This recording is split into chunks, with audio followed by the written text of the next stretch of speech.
ourselves will be deemed trustworthy and honorable.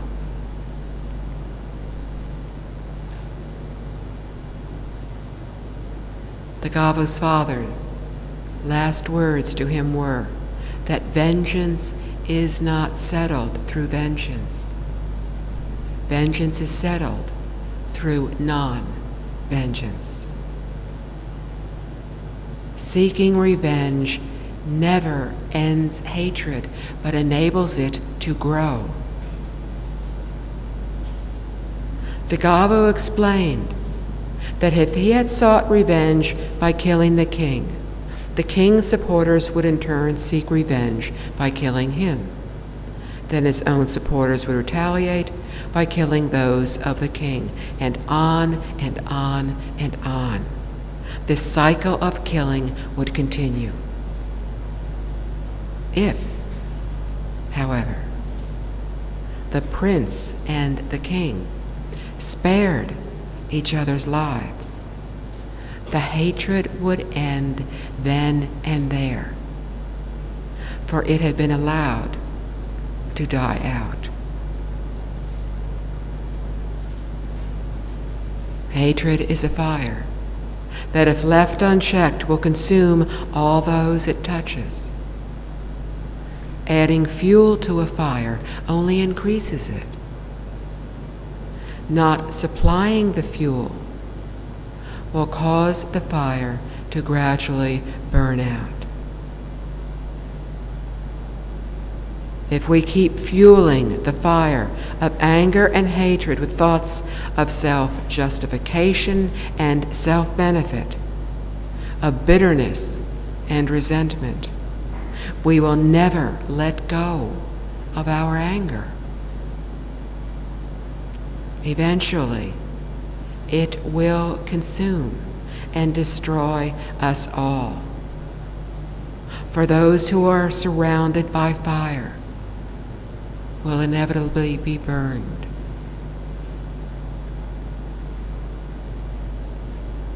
Dagavo's father had enabled his love and concern for his son to overcome any anger or hatred he might have felt for King Brahmadatta or his soldiers. Dagavo, too, was able to let go of his hatred for a conqueror who had ordered the murder and dismemberment of Dagavo's parents while he had to look on helplessly. We, on the other hand, have great difficulty letting go of anger for those who keep us from doing what we wish to, who inconvenience us, or simply annoy us. We hold on to the slights of others and dream of showing them how clever we are at retaliating.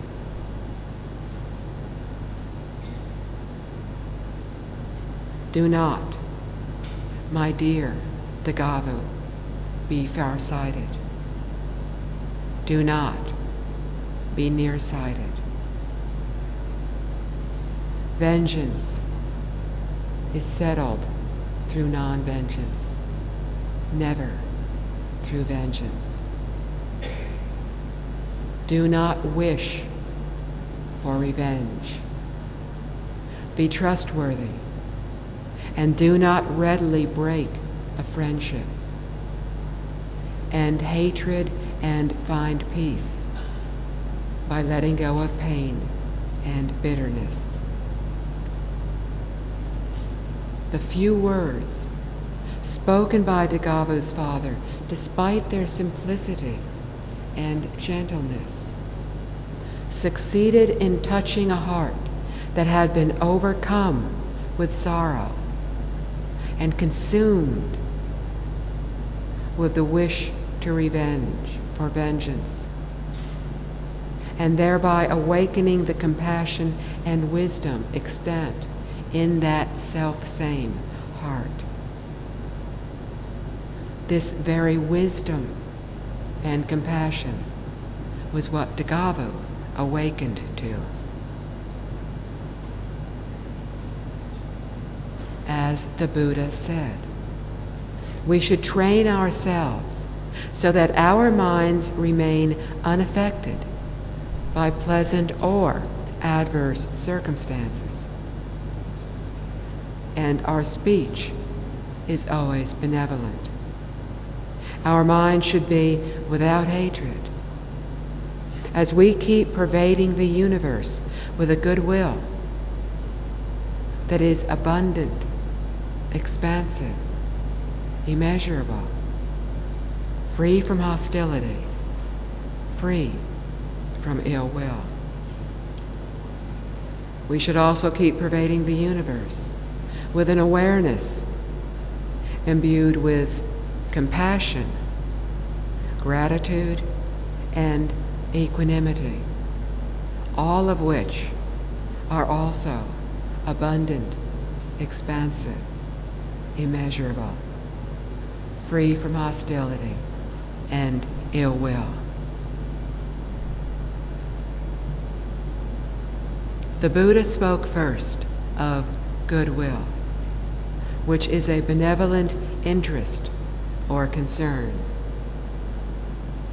It is the wish that all beings may be well and secure, that they may be happy. With goodwill, we will act purely and without any personal agenda or selfish motives. We happily forego our personal desires and instead focus on the needs of others. Listening carefully to them will enable us to understand what they are feeling and thinking, their wants, their needs, and their aspirations. If we are wrapped up in thoughts of what we ourselves have done or wish to do, our thoughts will be of what was or what might be, not what is. If we are wrapped up in thoughts of self-benefit and ego, our thoughts will be of ourselves, not of others. So we need to let go of thoughts of self. We need to broaden our minds to focus on others. And to do this, we need a mind and heart of compassion.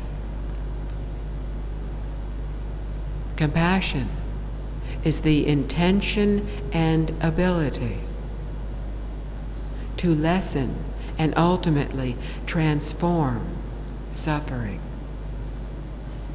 When we adopt an awareness imbued with compassion, we seek to ease others' pain.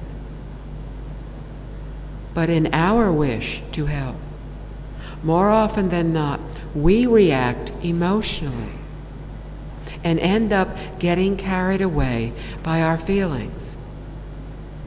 At times, we empathize so completely with what someone is going through that we subject ourselves to the same distress. So instead of one person suffering, there are now two people who are suffering.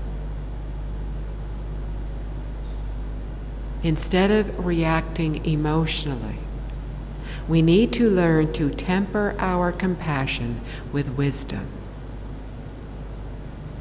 Then we will know better how to help another. We will also realize that an individual's circumstances are the result of past karmas. Therefore, it may well be next to impossible for us to improve another's situation. This realization does not mean we should stop caring about others or dismiss their difficulties as being their own fault. It means that our wanting to alleviate their suffering may instead be a benefit to them in the future in ways we cannot foresee. So be compassionate, but do not focus on getting immediate positive results. Do not get wrapped up in egoistic thoughts thinking, I can fix the problem. Without such expectations, we will not be disappointed or saddened when our attempts at helping fail, or worse, aggravate the situation. We will not know how best to help if we fail to temper our compassion with wisdom. The person we want to help may not have the requisite conditions for us to do so. When we stop focusing on immediate results and instead focus on just helping others, our compassion will ultimately be a benefit to others. By planting the seeds of compassion, the wish for all beings to be happy and free of suffering, we can be confident that we have indeed helped others.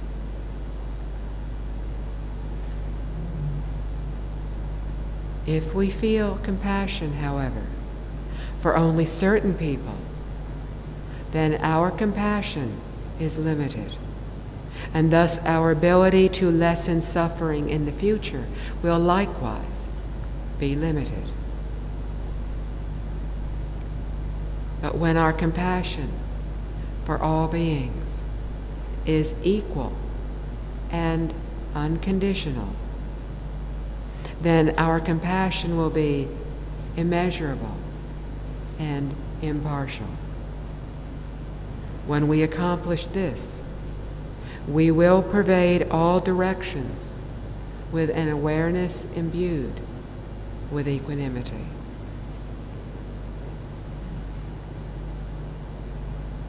In the Western Pure Land of Amitabha Buddha, there are uncountable bodhisattvas, beings who are dedicated to helping all others and suffering. Widely known in this world, and often depicted standing to Amitabha's left, is Avalokiteshvara, or Guanyin Bodhisattva.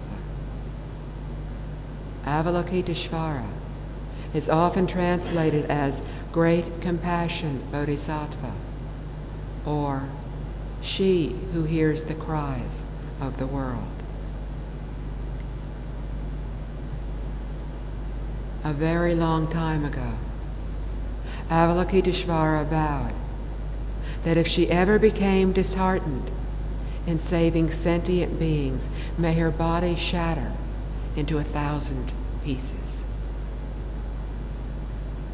Once, after liberating countless beings from the hell realms by teaching them the Dharma, she looked back down into the hell realms again.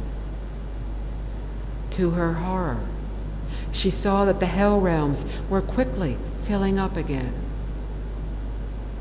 In a fleeting moment of despair, she felt profound grief. And in that moment, in accordance with her vow, her body shattered into 1,000 pieces. She beseeched the Buddhas to come and help, and many did. Like a fall of snowflakes, they came. One of those Buddhas was Amitabha. He and the other Buddhas helped to reform her body into one that had 1,000 arms and hands, with an eye of wisdom in each hand. In this way, she could better help all beings. Whether you view this as a true account or as a legend, there is a very important lesson here that can help us in our practice of compassion. When we first develop the Bodhi mind, the mind set on helping all others attain enlightenment, ourselves included, we will experience times when we are disheartened. At this point, we have two choices: going forward or giving up. To go forward, we need to reestablish our confidence. We may do this under the guidance of a good teacher, through the support of a good spiritual friend, or through other means. If we do not go forward, we will fall back into ignorance and delusion. It will help us at these difficult times to remember that we do not grow spiritually in good times, when everything is going our way. We grow spiritually and progress on the path to awakening in times of adversity. Just as steel is tempered by fire, our resolve is strengthened by hardship.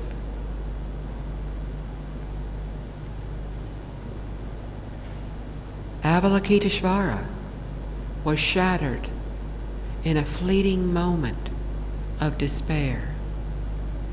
But through the strength of her aspiration to help all beings, she touched the hearts of those who had gone before her on the path. Due to her great vow and profound sincerity, she had created the causes for many Buddhas to help her when she was momentarily overwhelmed by the enormity of her chosen task.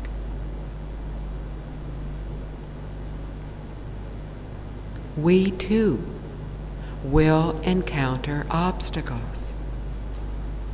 When we do, our aspiration to help all beings will enable us to receive the help we need to move back on the path.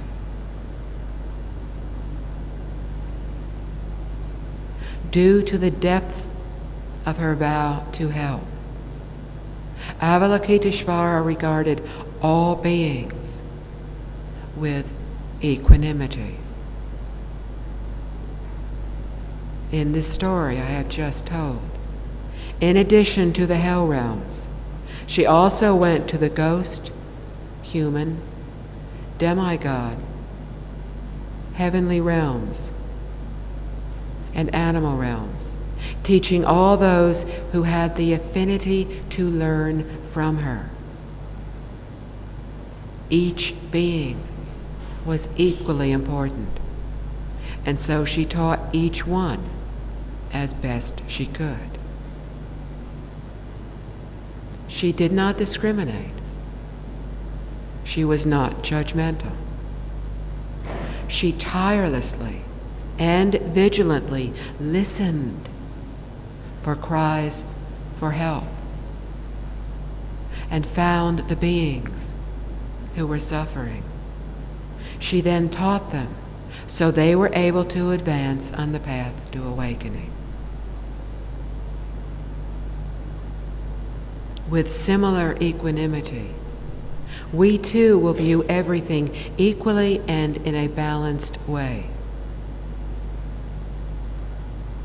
Often, when we try to help others, we act impulsively and erratically, not wisely. We rush in to help one day and then want to give up the next. Without a pure, calm mind, we can lose our balance and fall from great enthusiasm to mind-numbing discouragement. Only when our minds are calm will we know how to truly benefit others.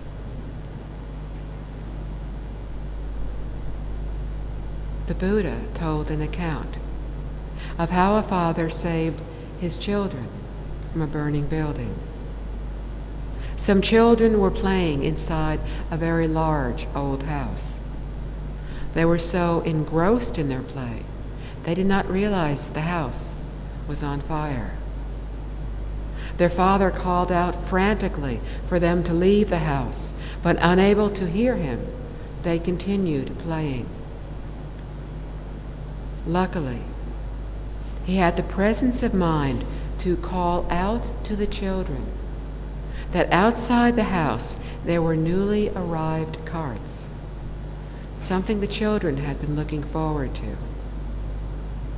On hearing that the carts had arrived, they rushed out of the house to see them, and in so doing were saved from the fire. On a very basic level,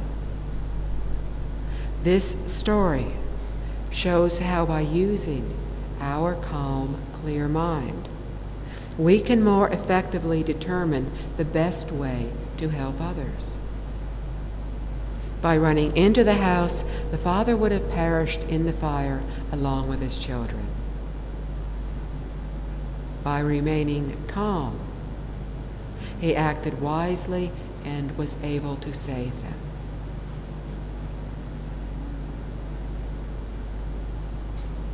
In our practice of compassion and equanimity, we also need patience. Patience is one of the virtues that bodhisattvas practice to perfection. Avalokiteshvara needed great patience to teach all the beings, and then even greater patience to continue helping them after that moment of despair. The father needed patience to hold himself back from a foolish act. We too need patience to be compassionate and to regard all with equality. We need patience to help us get through emotional and physical obstacles when we are trying to help others. There will always be obstacles. Just because we are trying to help does not guarantee that all obstacles will fall away and everything will be resolved to our satisfaction. Remember, we cannot overcome other people's karmas and the ensuing retributions. Without patience, we will be mired in the quagmire of our own disappointment. Also, without patience, we will give up when criticized and obstructed by those who do not understand what we are trying to do. Just as we sincerely believe that we have wisely found the way to help, others will likewise be certain that they too have found the right solution. If we are prepared for this and do not allow it to disturb our serenity. We will not be shaken from our pure, calm mind. As we encounter criticism and obstacles that seem overwhelming, we will need patience. Everything changes, good and bad, pleasant and unpleasant, favorable and unfavorable. Remember that just as good times do not last, bad times will also change and improve. Although our current conditions may seem overwhelmingly distressing, even these difficulties will someday end. If we can manage to hold on to this thought, we will find the patience within us to persevere, to hold on until our unfavorable conditions begin to ease. This turnaround will happen more quickly if we can manage to let go of our thoughts of our own discomfort and disappointment. Think instead of how to end the distress of others. The sooner their distress ends, the sooner ours will end. For the pain of others is our pain as well. We are all one, all interconnected with one another.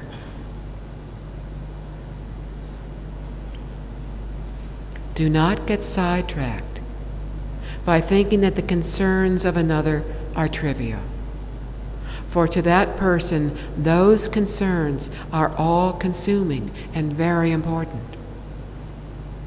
How we feel about the validity of their concerns is unimportant. We should put personal judgments aside and instead focus on trying to alleviate their distress and unhappiness, which to them is very real. How can others be happy? In the same way that we become happy, by leaving negative emotions behind. If we can show others how to be less engrossed in their emotional reactions, we will help them to begin to react more from reasoning.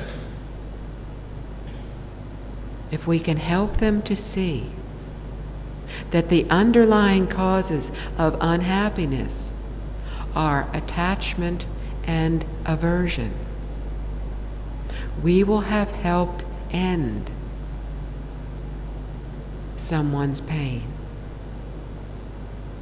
By letting go of craving and aversion, one will realize that the cause of happiness is goodwill, compassion, and equanimity.